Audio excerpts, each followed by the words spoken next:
कल हमारे हाथ साथ चलेगा। कहते हैं भगवान श्री कृष्ण कहते हैं कि मृत्यु के बाद आत्मा को जो मार्ग मिलता है वह हमारे कर्मों से ही तय होता है। आज हम बात करेंगे गरुड़ पुराण और वर्जित इस भयानक वैतरणी नदी की, जो पापियों के लिए सबसे बड़ा कष्ट है, जो अंत तक जरूर पढ़ें। लाइक करें, कमेंट करें, जय श्री कृष्ण लिखें। इस ज्ञान को लाखों लोगों तक पहुंचाएं।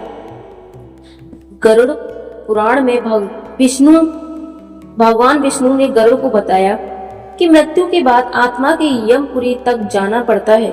यमपुरी में 4 द्वार हैं, उत्तर, पूर्व, पश्चिम और दक्षिण। आत्माएं उत्तरी, पूर्वी या पश्चिमी द्वार से यम सभा में पहुंचती हैं, लेकिन पापी आत्माओं को दक्षिण द्वार ले जाया जाता है, जहाँ बहती है वैतरणी नदी। भगवान श्री कृष्ण कहते हैं, हे मानव, जिस मार्ग पर तू चलता है मृत्यु वही मार्ग तुझे मिलता है। धर्म मार्ग से चलने वाला सुख पाता है और अधर्म मार्ग से चलने वाला दुख। यह कोई साधारण नदी नहीं, बल्कि रक्त, मवाद और गंदगी से भरी है। चारों ओर हड्डियों के ढेर और सड़ाव की गंध फैली रहती है। इसमें भयंकर मगरमच्छ, मांस, पक्षी, मछलियां, कीड़े और गिद्ध रहते हैं। जब पापी आत्मा किनारे पर पहुंचती है तो नदी गर्जना करने लगती है और लहरें उफान मारने लगती है। एक आत्मा को उबलते रक्त में डुबाना पड़े और चारों ओर जीव उसे नोचते हों, यही है वैतरणी नदी का दृश्य। गरुड़ पुराण में ऐसे अनेक पाप बताए गए हैं जिनसे आत्मा सीधा वैतरणी नदी में गिरती है। गौ हत्या, ब्राह्मण की हत्या, निर्दोष स्त्रियों या बच्चों की हत्या, गर्भपात कराना, शराब, नशा और पाप में डूबना, गुरु का धन चुराना या उनका अपमान करना, धर्म ग्रंथों का अपमान करना, दूसरों को धोखा देना या विष देकर मारना। ऐसे पापी जीव को यमदूत पीसते हुए इस नदी तक लाते हैं और धक्का देकर उसमें फेंक देते हैं। वह आत्मा चीखती रहती है, लेकिन उसकी मदद कोई नहीं आता। श्री कृष्ण कहते हैं, हे अर्जुन, पापी चाहे कितना भी चालाक क्यों ना हो, पर मृत्यु के बाद उसे अपने कर्मों में डूबना पड़ता है। धर्मात्मा आत्माओं को यह नदी भयानक नहीं लगती, उनके लिए यही रक्त की नदी अमृत सरता बन जाती है। पुण्यात्मा उसे सहज ही पार कर लेते हैं या उनके मार्ग में यह आती ही नहीं।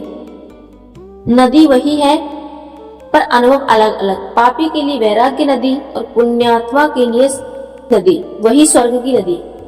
गरुड़ पुराण बताया गया है कि सबसे श्रेष्ठ है। मृत्यु के बाद आत्मा से नाविक पूछता है, क्या तुमने गोदान किया है?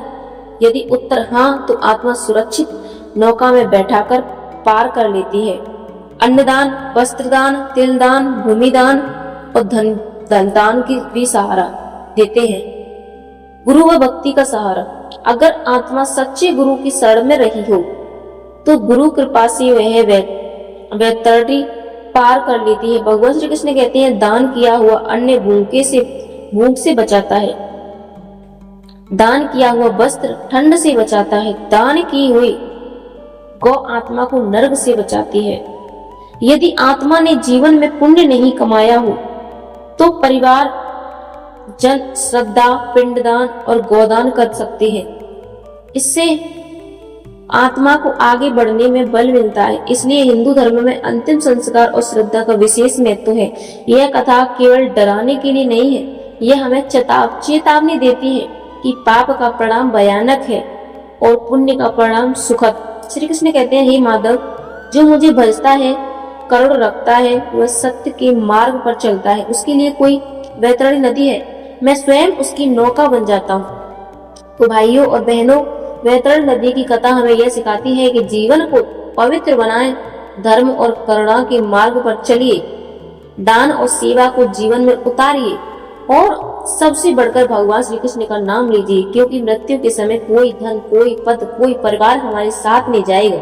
सिर्फ हमारे कर्म और भगवान का नाम हमारे साथ ही होंगे। दोस्तों, उम्मीद है यह कथा आपके दिल को छू गई होगी। वीडियो को लाइक करें, कमेंट में जय श्री कृष्ण लिखें और इसे अधिक से अधिक लोगों तक पहुंचाएं।